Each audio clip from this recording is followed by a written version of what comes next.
Bonjour à toutes et à tous et bienvenue pour cette nouvelle vidéo aujourd'hui, une vidéo un petit peu avec un mixage de pas mal d'informations qui me semblent importantes à vous confier et à vous donner. Tout d'abord, vous regarderez dans la description, je vous mets un certain nombre de liens sur un certain nombre de documents qui sont importants à connaître, qui sont importants à savoir. Je vous mets également dans ces documents les recommandations qui ont été faites par l'Union européenne concernant justement la gestion de la pandémie. Et on y voit en effet un rappel fondamental que l'obligation vaccinale est hors de question, qu'on doit aller chercher le consentement des gens.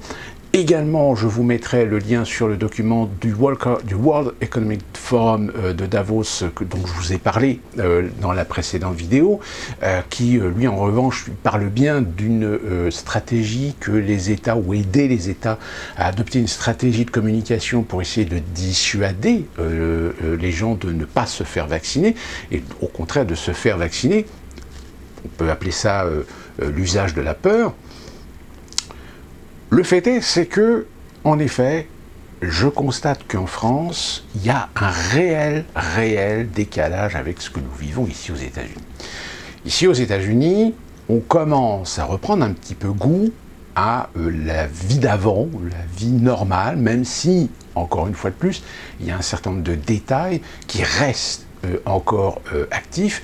Certains États préconisent encore l'usage du masque pour les non-vaccinés, certains lieux publics essayent de faire respecter encore la distanciation, mais ça disparaît de plus en plus. Comme je vous l'ai dit dans une précédente vidéo, c'est souvent d'ailleurs les grandes métropoles qui font encore très attention.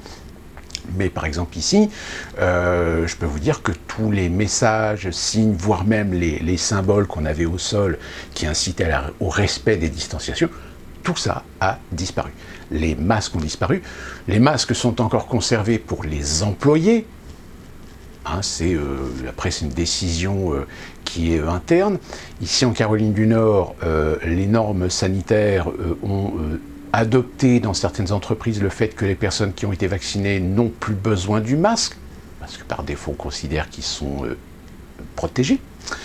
Donc en fait, voilà, on entend parler des variants. Alors Delta, là, apparemment Epsilon, qui est en train de aussi devenir problématique. Apparemment, il y a, je ne sais plus si c'est en Colombie, enfin, c'est un pays d'Amérique du Sud qui commence à flipper un petit peu sur une contamination qui commence à se développer avec un variant.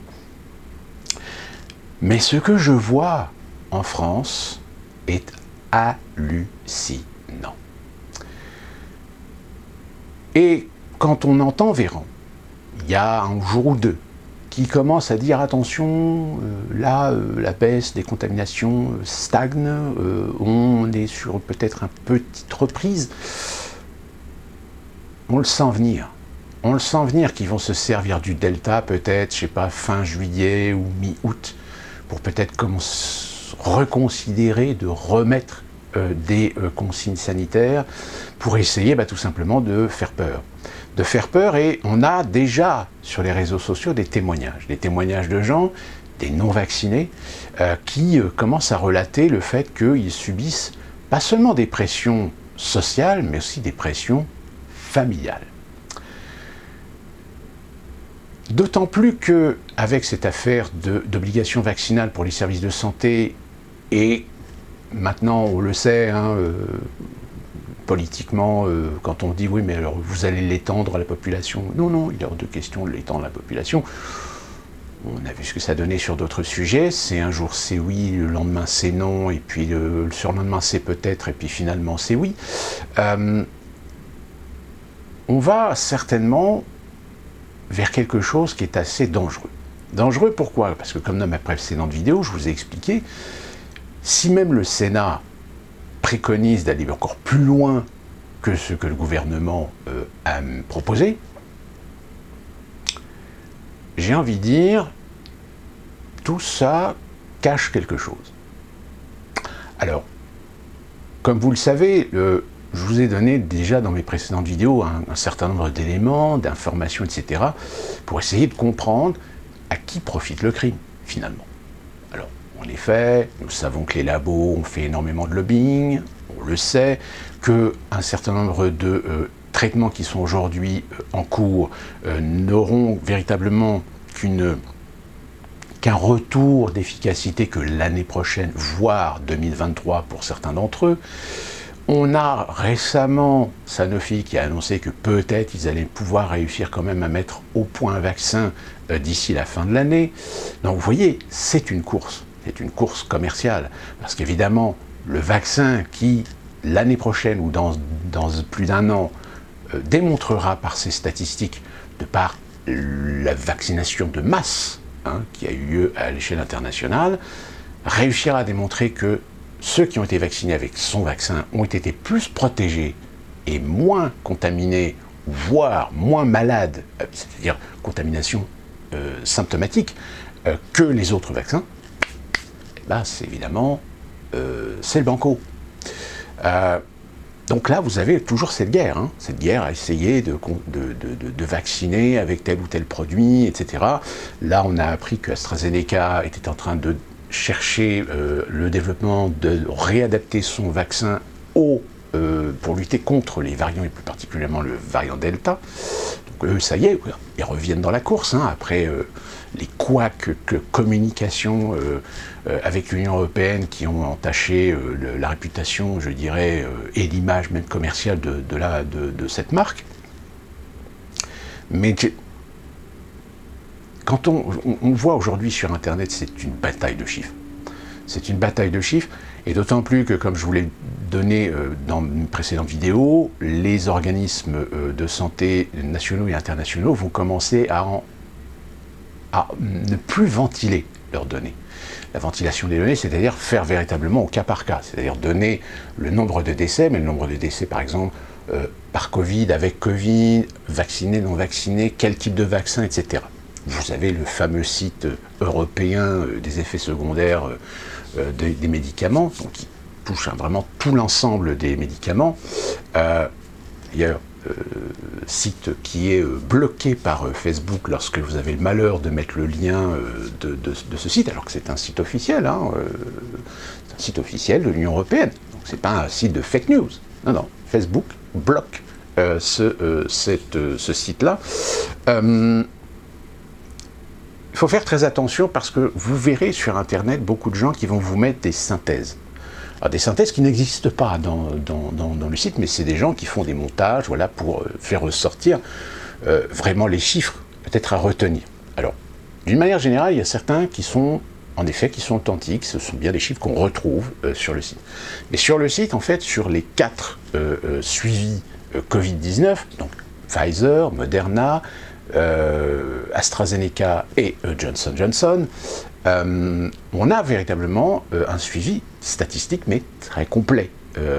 Mais forcément, le problème, c'est que quand on veut communiquer sur les réseaux sociaux, si vous commencez à mettre 36 000 tableaux avec des tas de chiffres, etc., les gens, au bout d'un moment, ne lisent pas les chiffres. Donc, on synthétise, c'est-à-dire qu'on prend les chiffres et on les présente dans un tableau, un montage Photoshop classique, etc. Sauf que le problème, c'est que malheureusement, ce genre de procédé est aussi utilisé pour parfois faire ressortir des chiffres qu'on décontextualise par rapport à un ensemble d'autres chiffres. C'est ce que j'appelle la comparaison, dont je parle très souvent. C'est-à-dire, c'est très facile de montrer un chiffre des décès plus ou moins, parce que c'est, attention, on prend des pincettes, mais plus ou moins causés par les vaccinations. Alors, je crois me souvenir que le chiffre était actuellement de 17 000 ou 18 000 en Europe. Et le problème, c'est qu'il faut remettre le chiffre, évidemment, sur la totalité des vaccinations. Or là, il n'y a pas de tableau. C'est-à-dire qu'on ne vous met pas le tableau comparatif. C'est-à-dire sur le nombre de vaccinés aujourd'hui, tous vaccins confondus, comparer le chiffre par rapport au nombre de décès, puisque c'est les décès qui intéressent, qui argumentent très souvent, je dirais, les anti-vaccins de Covid-19. Attention, encore une fois de plus, je précise, Je ne fais pas le prosélytisme des vaccins. Je dis simplement, c'est qu'à un moment donné, il faut quand même voir les choses dans leur globalité. Il faut voir les choses dans une façon comparable. Comme je l'ai déjà expliqué, il n'existe aucun traitement, aucun remède miracle, baguette magique comme on dit, sans qu'il y ait des conséquences pour un certain nombre de pathologies. Même le vaccin de la grippe qu'on utilise et qu'on promue tous les ans tue les gens. Mais il tue les gens, mais c'est une petite proportion de gens, parce que voilà, parce qu'ils ont des pathologies, parce qu'ils ont des comorbidités, parce qu'ils ont des cas ils ont des pathologies conscientes ou inconscientes, etc., avec des allergies aux adjuvants, etc. Donc, tout ça, on peut l'expliquer, on peut le décortiquer. Or, en effet, je suis tout à fait d'accord avec vous, si on inclut derrière l'intérêt des labos de vendre leurs produits au détriment, sans doute, de certaines conditions, de certaines restrictions sanitaires auxquelles ils sont soumis pour faire leur business, ça oui, évidemment que ça existe. Évidemment, on l'a bien vu, hein, ça a toujours existé d'ailleurs. Mais sauf que là, avec la Covid, c'est un peu remonté à la surface grâce aux réseaux sociaux, grâce à des gens qui ont fait remonter justement ces informations. Et d'ailleurs, grâce à eux, on a pu dénoncer l'arnaque du fameux rapport qui avait été publié dans le Lancet concernant le fameux Remdesivir. Donc, oui, en effet, c'est très bien. Je veux dire, comme on dit très souvent, d'ailleurs, la science ne peut pas se passer de la critique, ne peut pas se passer de la remise en question, parce que c'est par la remise en question qu'on peut affiner, qu'on peut perfectionner les résultats de ce que la science nous apporte. Et c'est encore plus vrai en médecine, la médecine qui est une science qui n'est pas une science exacte, parce que justement, nous sommes 7 milliards d'individus, donc ça veut dire que 7 milliards d'individus avec des pathologies différentes. Donc on essaie plus ou moins de faire de la statistique en regroupant un ensemble d'individus, un ensemble de critères, etc. pour essayer d'y voir un peu plus clair. Mais malheureusement, dans ce procédé, il y a toujours des cas particuliers qui ne vont pas confirmer la règle. Et bien aujourd'hui, c'est encore plus vrai avec ces fameux vaccins anti-Covid, dont je rappelle, je ne fais pas la promo parce que ils sont aujourd'hui en test. Ils sont toujours en phase 3 et phase 4. Rappelez-vous, je vous ai donné les informations sur les différentes phases dans ma précédente vidéo.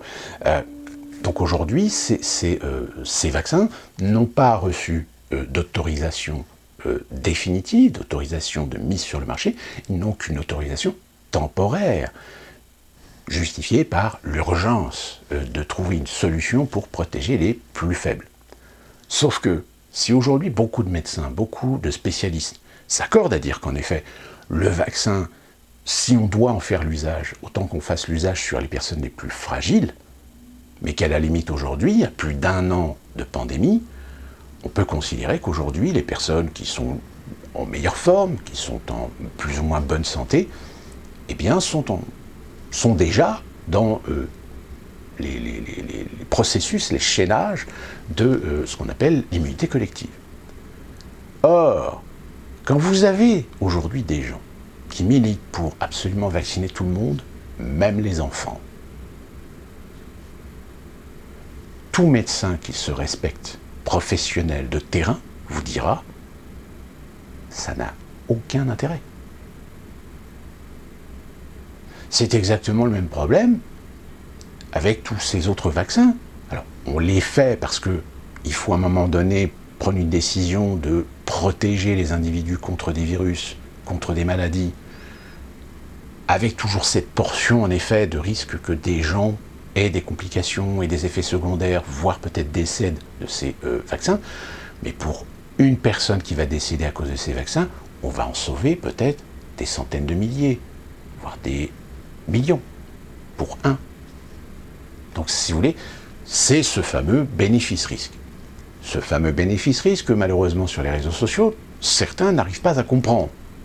Je ne sais pas pourquoi, mais je trouve quand même formidable qu'il y ait des gens qui ne comprennent pas et qui sautent à la gorge dès qu'on commence à dire « Oui, mais attendez, oui, il y a peut-être des gens qui décèdent de ces vaccins, mais il faut remettre aussi à l'échelle. Ah, qu'est-ce que vous dites pas là? Non, vous rendez-vous compte, j'étais en train de dire que les vaccins ne doivent pas tuer les gens. Mais bien sûr que les vaccins, c'est pas fait pour tuer les gens. Mais malheureusement, il y a des gens qui meurent à cause des vaccins parce qu'ils n'ont pas été diagnostiqués, ou parce qu'ils n'étaient pas conscients de leur pathologie, ou parce qu'ils ne savaient pas qu'ils étaient allergiques à certains éléments des vaccins, etc. Si on fait de la recherche, on va toujours trouver les réponses à ces questions. Pourquoi ? Pourquoi ces gens décèdent ? Il y en a un qui m'a remis la vidéo de cette femme, et d'ailleurs qui n'a ni donné son nom, ni etc., qui, en effet, a des tremblements comme ça, peut-être que vous l'avez vu. Par chance, il se trouve que cette femme habite en Caroline du Nord. C'est une infirmière, mais c'est une infirmière, donc ça lui est arrivé l'année dernière, à l'automne, hein, quand on a commencé les vaccinations. Son problème, c'est que c'est une infirmière qui déjà avait des problèmes de santé à l'origine. Et que malheureusement, alors aujourd'hui, j'essaie de retrouver des informations sur elle, etc., sauf qu'apparemment, il n'y a pas de nouvelles, il n'y a pas d'informations récentes sur cette personne, mais elle avait déjà des problèmes de santé à la base. Donc, est-ce que les vaccins, en effet, n'ont pas déclenché quelque chose plus grave dans sa pathologie particulière ? Et voilà, c'est ça le problème. Maintenant, en effet, là où la question éthique est importante, c'est si l'on sait que les vaccins peuvent avoir ou ont un potentiel risque sur certaines personnes, pourquoi ne pas en réalité avoir pris le temps de bien respecter les protocoles, c'est-à-dire, d'utiliser tous les dossiers de tous les gens comme c'est le cas aux États-Unis. Aux États-Unis, moi j'ai été vacciné, mais j'ai été vacciné par mon assurance santé, donc elle a mon dossier, elle a ma pathologie, elle a toutes les informations qu'elle possède sur ma santé particulière, donc elle a estimé que le plus approprié des vaccins que je pouvais utiliser était le Moderna. Contrairement à ma femme, ma femme a été vaccinée avec le Pfizer. Donc, à partir du moment où le système fonctionne, oui. Sauf que, qu'est-ce qu'on a vu ? On a vu, par exemple, des vaccine drive. C'est-à-dire des gens qui arrivaient, vous avez le petit papier, machin, ok, hop, on vous pose des questions. Est-ce que vous êtes allergique à ça ? Est-ce que vous êtes allergique à ça ? Est-ce que vous avez telle maladie ? Est-ce que vous êtes sujet à tel problème, etc. Comme je vous l'ai dit, il y a des gens qui en sont conscients, oui, mais il y en a d'autres. Par exemple, je suis sûr et certain qu'en France, vous avez des gens qui ne savent même pas qu'ils sont diabétiques. Ou qui ont un petit diabète. Ou qui ont peut-être des problèmes vasculaires. Ou peut-être qui ont un souffle au cœur, mais qui n'ont jamais su interpréter parfois certains signes, qui n'ont jamais consulté et qui sont absolument inconscients de leur situation ou de leur pathologie particulière. Bon, et ben dans les drives, c'est pour ça que... Alors après, je ne sais pas, si y a des gens parmi vous qui regardaient cette vidéo avaient été vaccinés, la question est, est-ce qu'on vous a donné les papiers pour vous prévenir, pour vous alerter, pour mettre déjà votre responsabilité en tant que patient d'être informé ? Est-ce qu'on vous a fait signer un document ? Une décharge, par exemple ? Est-ce qu'on vous a fourni des papiers ou des documents au cas où vous ayez, dans les 24-72 heures, des problèmes significatifs, que vous ayez des contacts, des numéros, des services, des sites internet pour pouvoir vous déclarer, etc.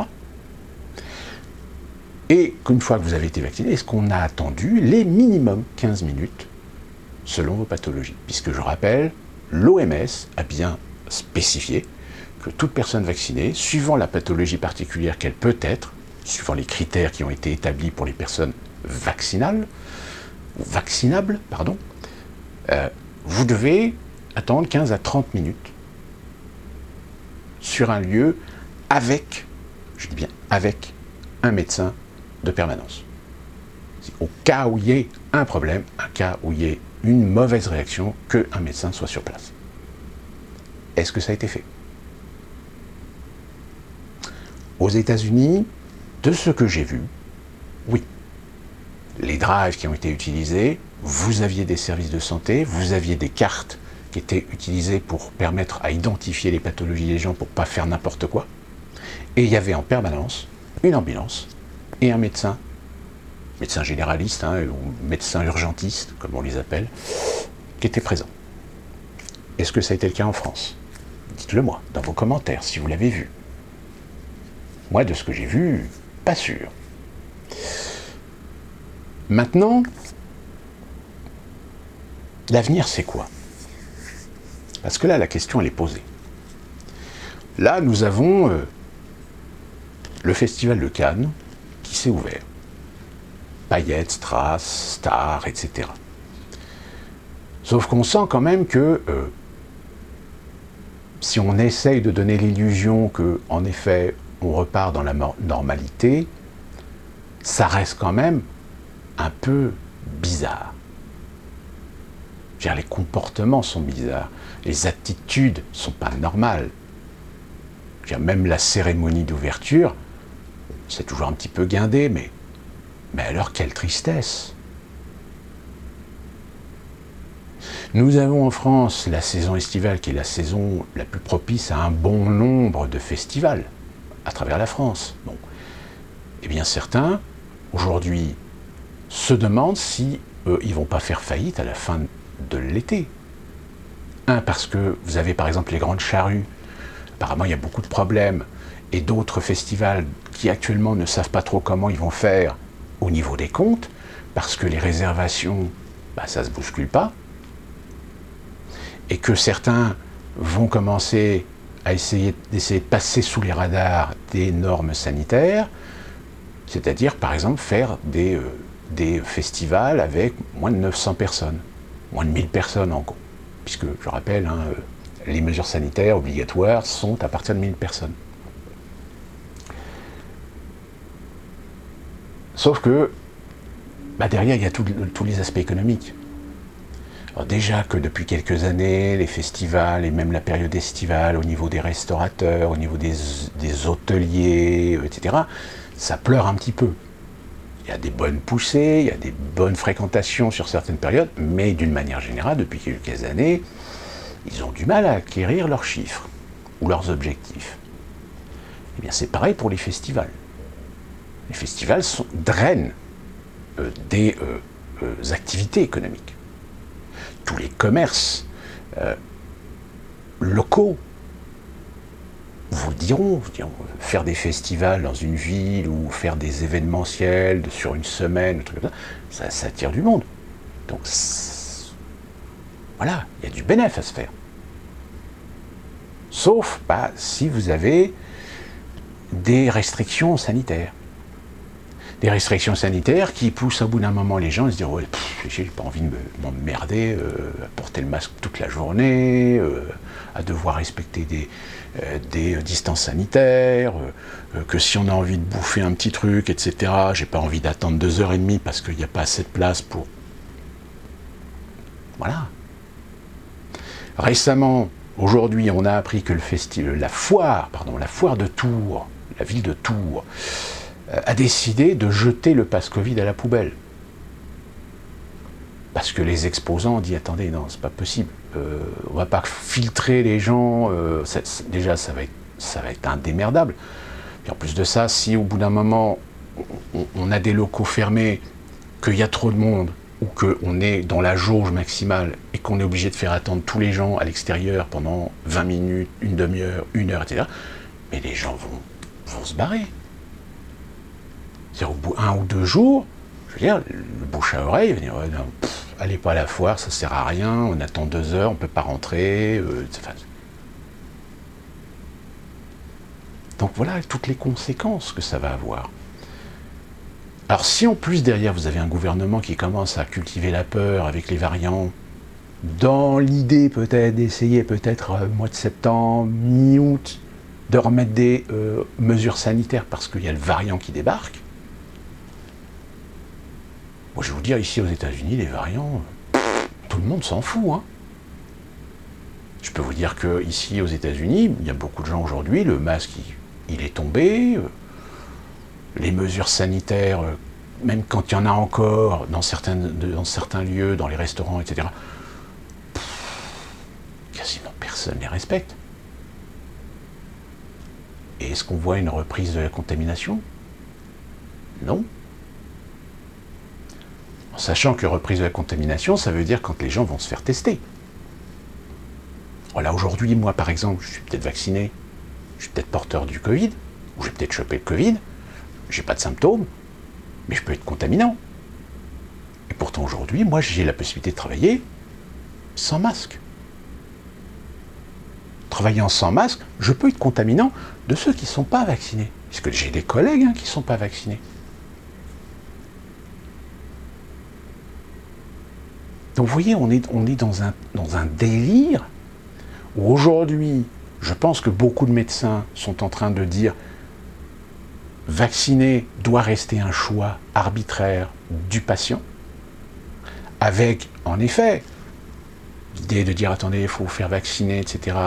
Voilà, pour l'immunité, etc. Soit.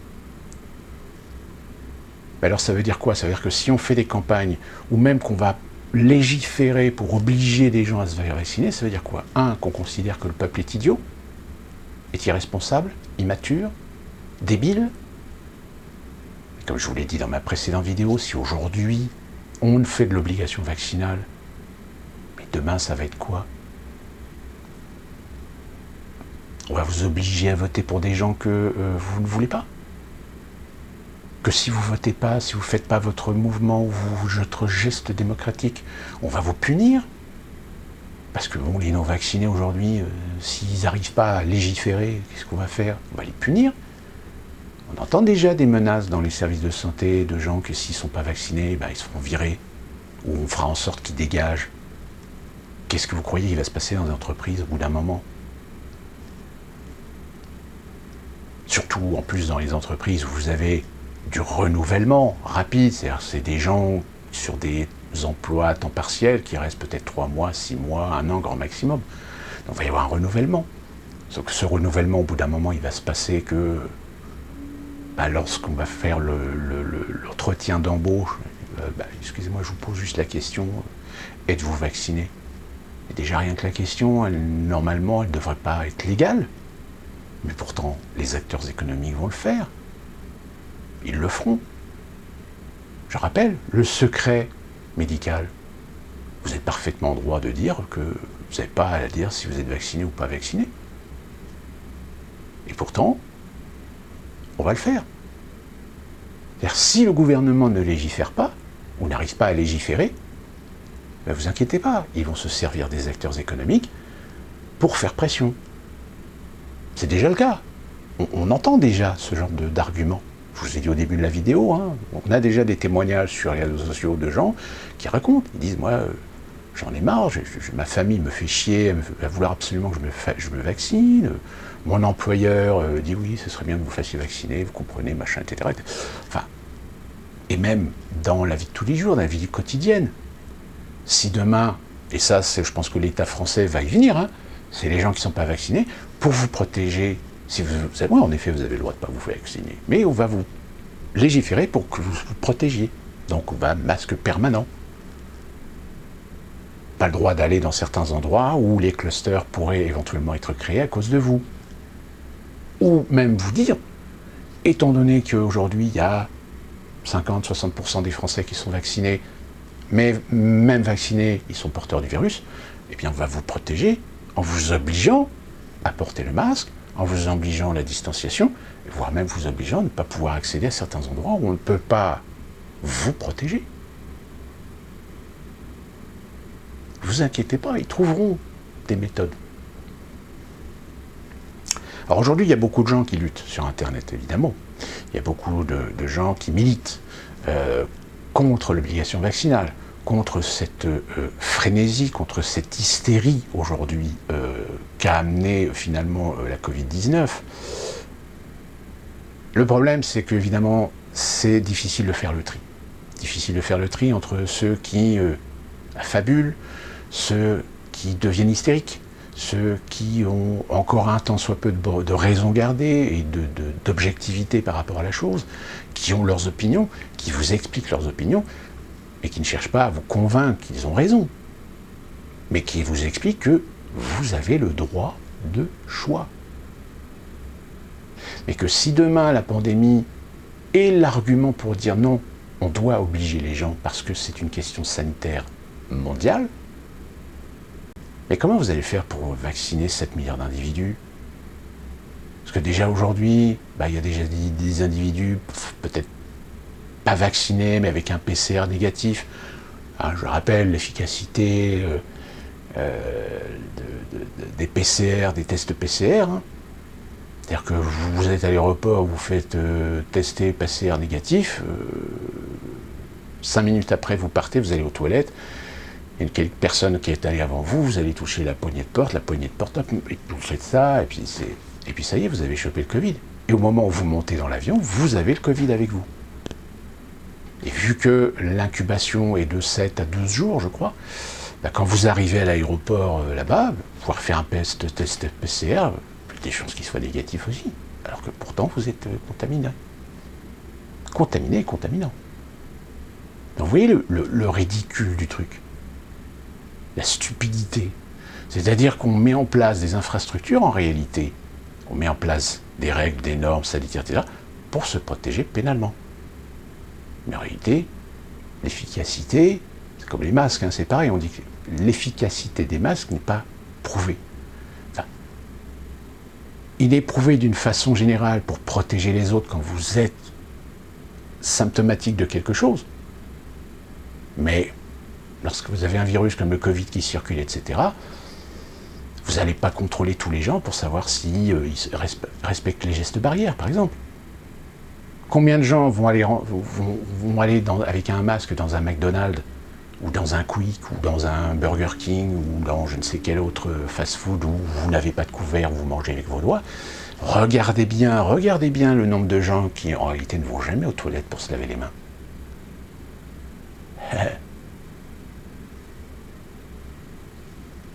Qui touchent tous les distributeurs de boissons, etc. Et les tables. Qui vous dit que les tables ont été sanitarisées avant que vous vous installiez? Donc vous voyez, c'est l'absurdité du truc. C'est que ça fait depuis que l'homme est homme que nous vivons avec des virus, avec des bactéries, avec des agressions extérieures. Notre organisme s'est adapté suivant les endroits. Si nous voyageons évidemment dans certains endroits où nous ne sommes pas immunisés par rapport à certains virus, à certaines bactéries, à certaines maladies, etc., le vaccin en effet, ou le traitement par pilule, ou par produit diluable, ou un truc comme ça, enfin, traitement, de manière générale, traitement préventif, j'insiste bien. Oui, en effet, là, la science a son intérêt de nous protéger contre ce que, en règle générale, nous ne sommes pas confrontés, de par notre environnement, de par le pays où nous vivons, de par son climat aussi. Je veux dire, vous venez dans certains climats chauds, etc., très humides, vous allez voir ce que c'est. Vous n'y êtes pas habitué, parce que vous êtes habitué souvent quand il fait très chaud que c'est une chaleur sèche, mais le jour où vous allez dans un pays où c'est un climat chaud et humide, mais je peux vous dire qu'il y a des gens, même des fois, qui font des malaises, qui ne supportent pas. Donc, vous voyez, encore une fois de plus, c'est une question de... c'est une question d'intelligence, j'ai envie de dire, tout simplement. Sauf qu'aujourd'hui, l'intelligence, on a l'impression qu'on considère, d'un côté, qu'on n'en a plus, et de l'autre, ils font aussi le nécessaire pour éviter de nous donner cette intelligence de réflexion, de libre arbitre, d'avoir la capacité à un moment d'être curieux et de s'informer et de vérifier surtout les informations qu'on reçoit. Parce que ça aussi, malheureusement, il y a beaucoup de gens qui veulent peut-être pas se faire vacciner, mais qui se font pas vacciner pour les mauvaises raisons. Mais on avait libre choix. Là-dessus, voilà. Mais quand vous avez certaines conversations, des fois, vous vous rendez compte que y a des gens, au bout d'un moment, qui vous sortent des conneries. Comme j'ai eu cette femme qui, parce que je faisais une démonstration scientifique de ce qui est la coutume, de ce qui est l'éthique de la science par rapport au développement et à la recherche de traitements. Bon, déjà, il y en a certains qui m'ont dit que je faisais du prosélytisme, je ne fais pas de prosélytisme. Là, je vous parle de procédures qui s'appliquent à tout ce qui est recherche de traitement de ce qui peut aider, soigner, accompagner l'individu face à certaines maladies, à certains symptômes, à certains problèmes de santé.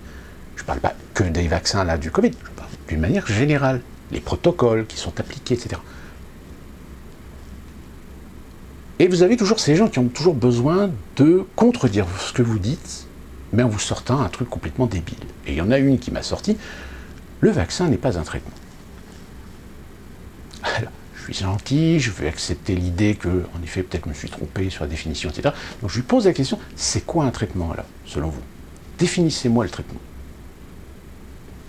Alors déjà, la définition qu'elle m'a donnée tient en 8 mots. Comment tu définis un traitement avec seulement 8 mots? C'est-à-dire un truc complètement... Alors, je me souviens même plus comment elle avait dit, mais enfin, un traitement, enfin,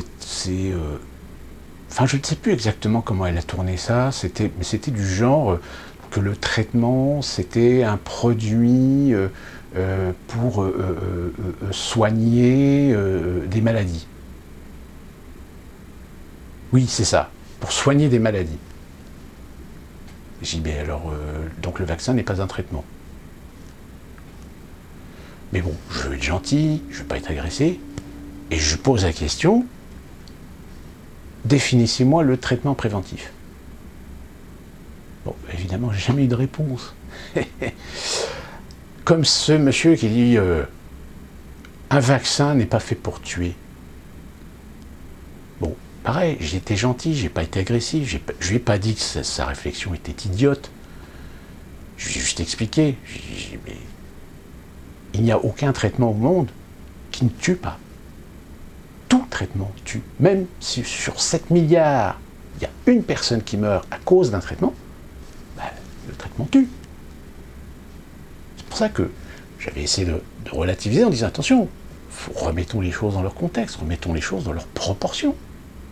Sauf que ça, il y a des gens apparemment qui ne savent pas le faire, ou qui ne le comprennent pas, ou qui ne veulent pas le comprendre.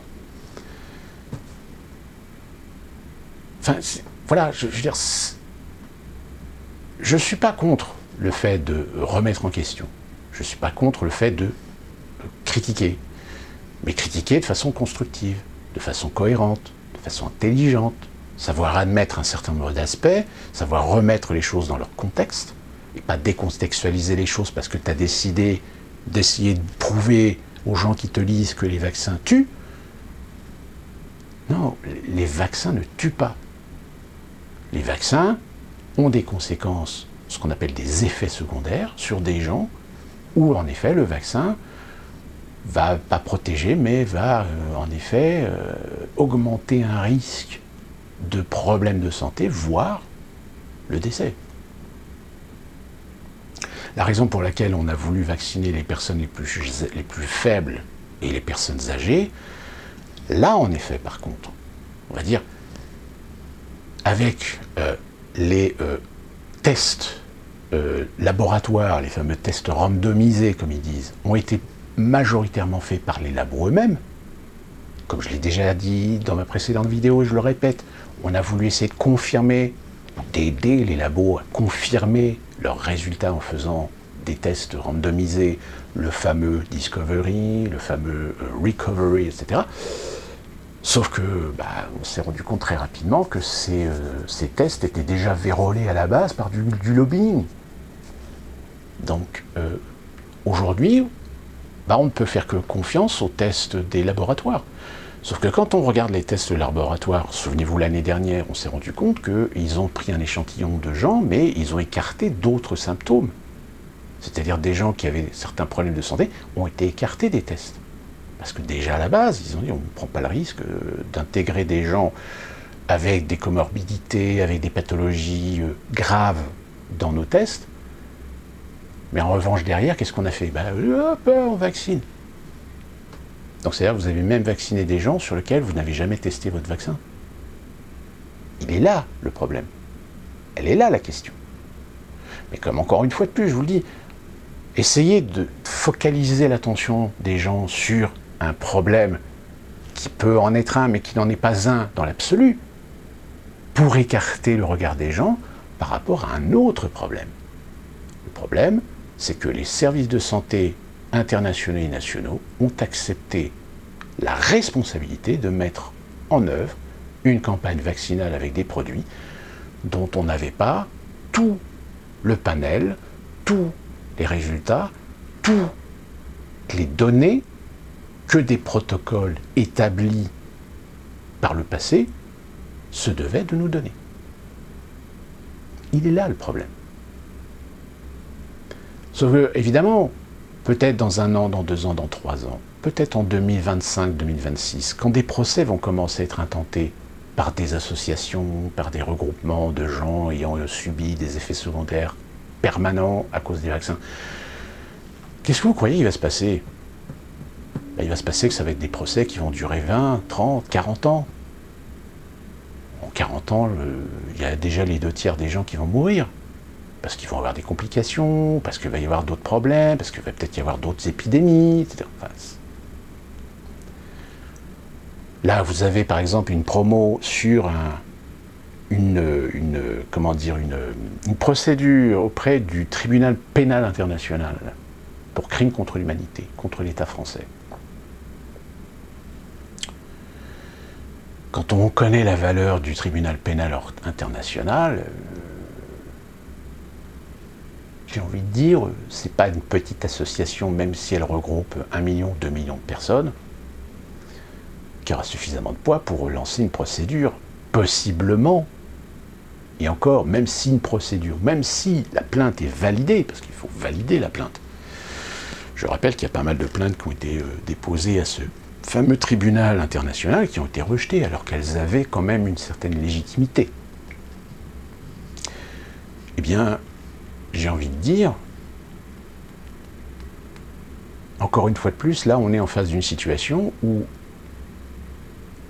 en France, alors aux États-Unis, c'est un peu particulier parce qu'aux États-Unis, vu le contexte politique, qui est désastreux, il y a une telle fragilité aujourd'hui au niveau de l'Union que si demain Biden décide de donner la porte ouverte au CDC pour faire ce qui se fait actuellement en France, mais là le Texas dit tout de suite non, c'est bon, hop, au revoir, nous on quitte l'Union.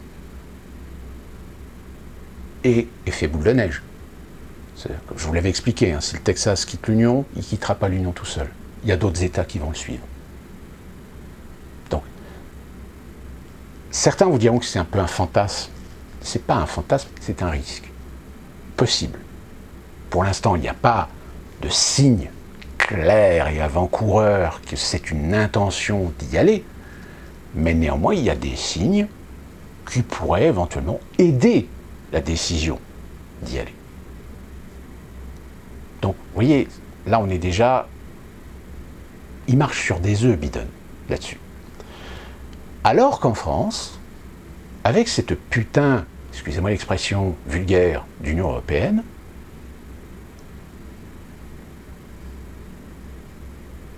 je rappelle que la France, aujourd'hui, vous êtes dans le caca.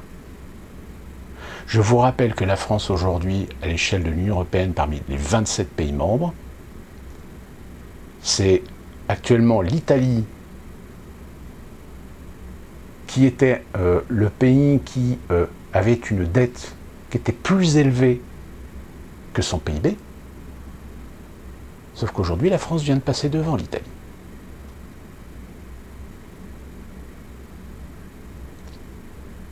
Je crois me souvenir du chiffre. Si je retrouve le tableau, je vous le mets là. Parce que ça, c'est très important. Si la France coûte plus cher que ce qu'elle rapporte, vous comprendrez bien que la France, pilier de l'Union européenne avec l'Allemagne, qu'est-ce que vous croyez que la France va devenir dans l'Union européenne? Quel poids elle va avoir si elle devient un boulet de l'Union européenne? C'est-à-dire que les Allemands, là, à chaque fois que Macron il va aller voir, ou même, je ne sais pas, hein, peut-être Marine Le Pen, ou Xavier Bertrand, qui sera peut-être élu, j'en sais rien, qui que ce soit sera élu président de la République, il aura beau aller voir l'Allemand féminin, puisque c'est également une femme qui va succéder à Merkel, en disant « Ouais, nous, on voudrait que... Non, tu veux rien, ta gueule, t'as plus rien à dire. Déjà, redresse ton pays au niveau de ton PIB, de ta dette. Là, tu pourras venir nous voir pour te faire des propositions. Mais sinon... »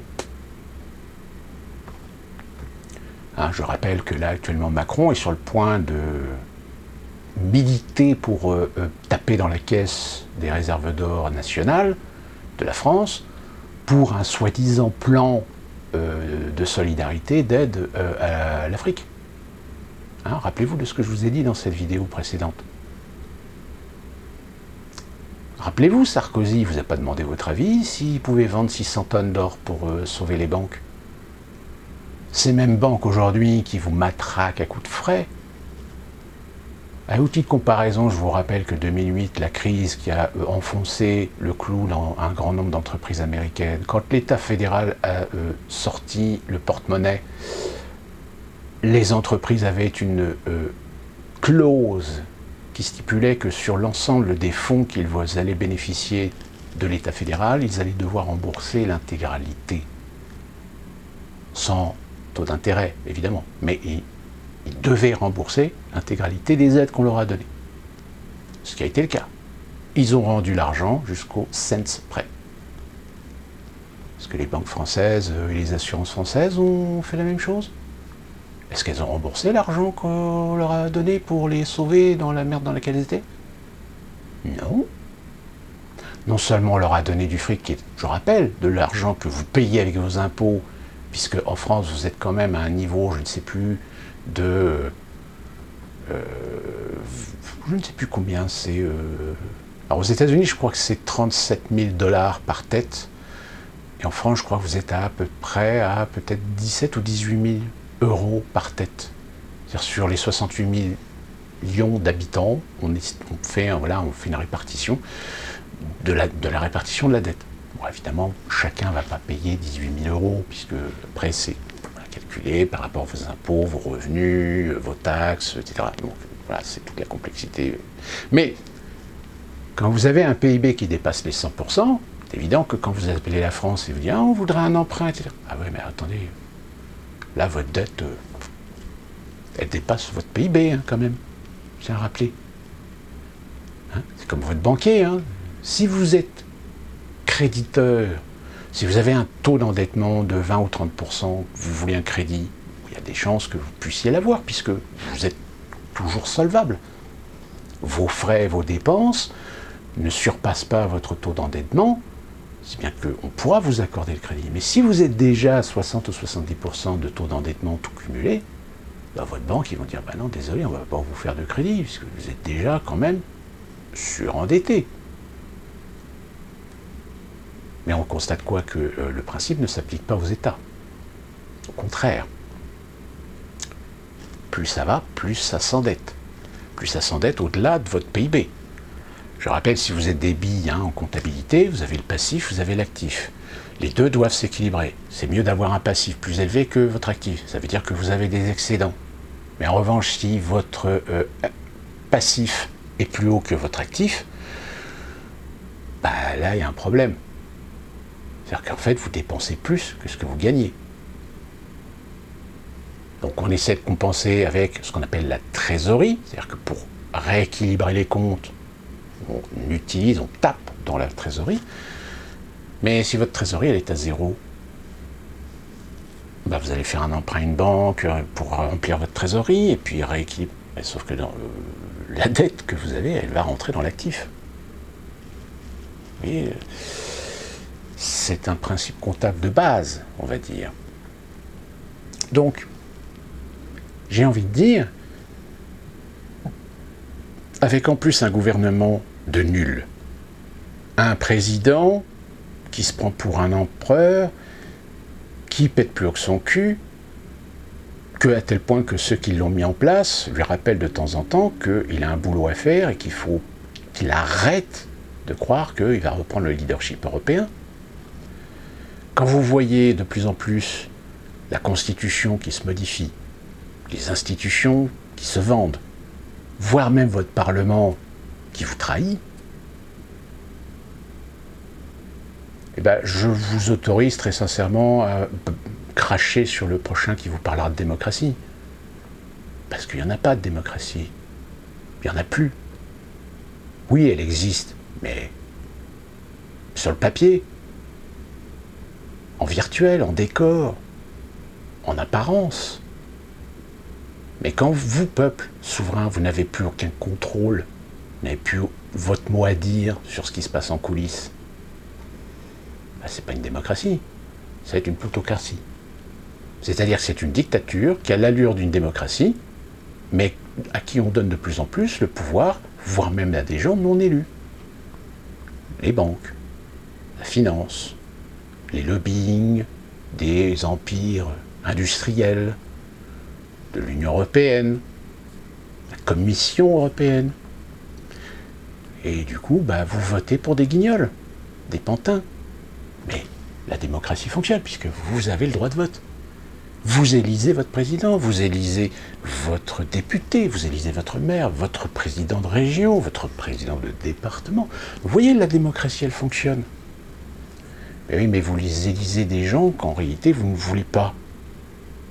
Ou que vous ne voulez plus.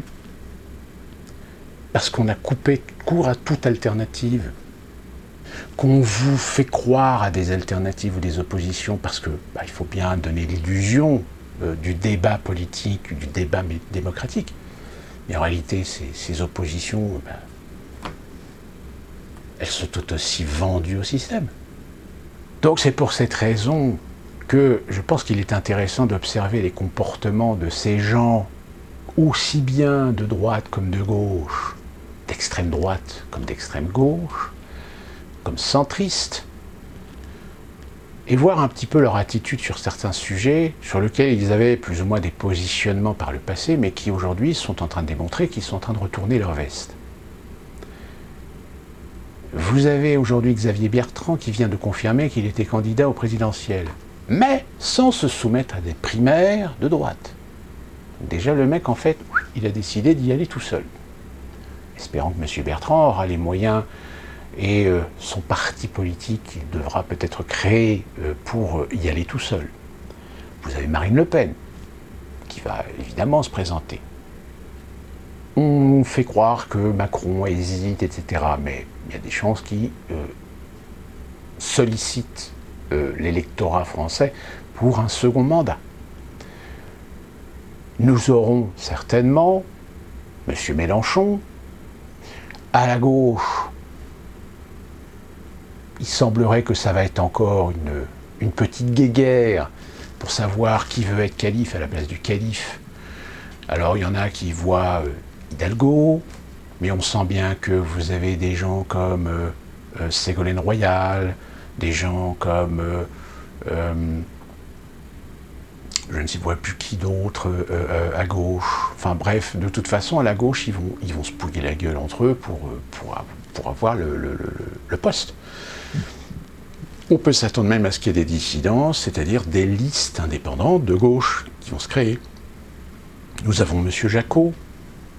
Alors, là encore, très bel exemple. On a le maire de Grenoble écolo qui vient d'annoncer sa candidature. Sauf qu'on lui a quand même rappelé, oui, mais vous allez faire donc la primaire avant. Ah oui, bien sûr, primaire, oui. Non, déjà, le mec, il se voyait déjà candidat. C'est-à-dire qu'il a oublié qu'il fait partie quand même d'un parti écologiste qui s'appelle Europe Écologie Les Verts, et qui a une primaire. Il va falloir qu'il se soumette à la primaire. Mais quand on le voit à l'interview, on a l'impression qu'il a peut-être oublié ce détail. Donc encore, pareil, chez les écologistes, on risque d'avoir plusieurs listes. Et puis après, bah oui, il reste après les petits partis indépendants. Alors on aura certainement Philippot, Dupont-Aignan, Asselineau, sauf si Asselineau se retrouve dans un rebondissement de son affaire de harcèlement sexuel qu'on remettra sur la table très volontairement, médiatiquement évidemment. Asselineau, personne n'entend parler, hein, mais vous inquiétez pas, vous en entendrez parler si il y a un procès qui va se mettre en route, etc. Lui, Asselineau devant la justice pour répondre de ses plaintes, etc. On n'entend même plus parler. Je ne sais même pas d'ailleurs si ça a été invalidé ou pas, les plaintes. Si vous avez des informations, n'hésitez pas à les mettre en commentaire, ça nous intéresse. Et puis d'autres multiples petits partis, etc., qui de toute façon seront balayés par le sacro-saint étape des 500 signatures.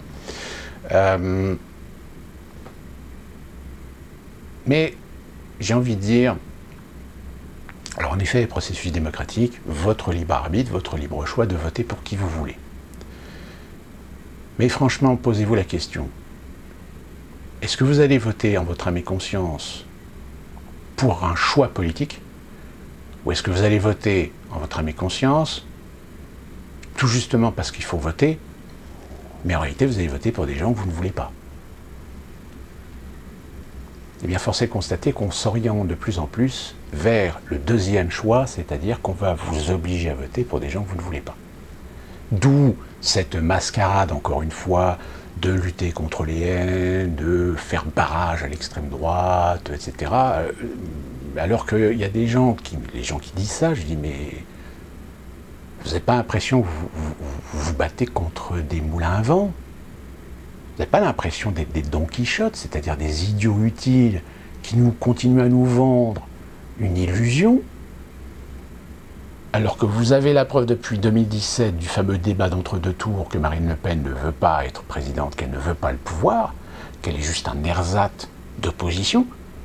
Et là encore plus aujourd'hui, quand elle se rend compte que si elle veut exister encore politiquement, il va falloir qu'elle s'aligne sur les dogmes, et donc l'alignement des dogmes, c'est quoi?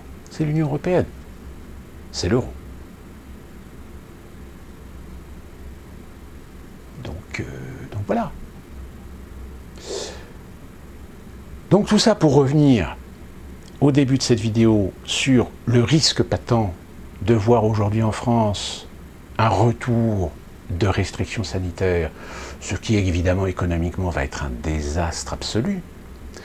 Je vous signale, regardez bien aujourd'hui les prix à la consommation. Vous allez vous rendre compte qu'il y a un problème.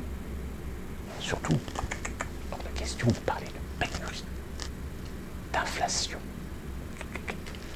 Déjà aux États-Unis, inflation, attention, mot interdit à utiliser. Même si honnêtement, aujourd'hui, on constate aux États-Unis que sur un certain nombre de produits, les prix ont quand même bien monté. Quand vous achetiez votre paquet de chips avant à 2,50 $, que là vous l'avez à 3,10 $, qu'aujourd'hui nous avons le retour de notre... parce qu'on a un pipeline à l'est des États-Unis, il y a eu un problème récemment, c'est bien que les prix se sont envolés. Là maintenant on est retourné à la normale, sauf que les prix ils sont restés hauts. Ils ne sont pas redescendus. Pour vous donner un exemple, ici, normalement en Caroline du Nord, on est sur pour du régular, c'est-à-dire du 87. Normalement, on était ça oscillait parfois entre 1,70 jusqu'à 2,5, 2,10 $. Là, ça fait depuis plusieurs mois qu'on n'est jamais redescendu en dessous des 2,50 $. Avec cette fameuse crise du pipeline colonial, je crois, c'est Colonial Pipeline, où là on a vu en effet l'essence monter jusqu'à 2,80, 2,90. Le gallon, hein, je vous rassure, hein, le gallon c'est 4 litres 60 je crois, un truc comme ça. Je vous laisse faire les calculs, hein, donc on est encore très très très en dessous des prix qui sont pratiqués en France avec la taxe que vous avez aujourd'hui en France sur votre essence. Donc,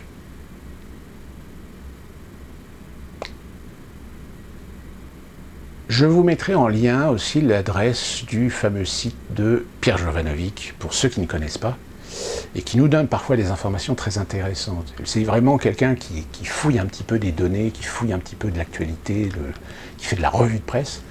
Donc, et il nous donne parfois des informations très intéressantes sur ce qui se passe au niveau de la finance, ce dont vous ne verrez jamais chez BFM. Tiens, d'ailleurs, BFM, parlons-en, vient d'embaucher ce monsieur qui a réussi à se recaser. Hein. Il a échoué à être maire de Barcelone, donc il est revenu en France. Mais comme de toute façon, politiquement, on a dû lui expliquer, de toute façon, t'es encore... tes limites. Donc, M. Réfi a se recasé chez BFM. Et donc, il n'est pas de bon ton aujourd'hui de faire prendre conscience aux Français que sur le plan de la finance, sur le plan des banques, sur le plan de l'économie, on est un peu dans la merde. Gravement dans la merde. Tellement gravement dans la merde que même Philippe Béchade, ce monsieur, souvenez-vous, il y a un petit peu plus d'un an ou 2 ans, Olivier Delamarche s'est fait virer de BFM Business. Et bien là, aujourd'hui, c'est un de ses comparses, avec qui il travaille aussi sur les éconoclastes. Pareil, si ça vous intéresse, je vous mettrai le lien de ce site en description. Vient lui aussi de se faire virer de BFM Business. Voilà, il est interdit aujourd'hui de dire des réalités ou des vérités.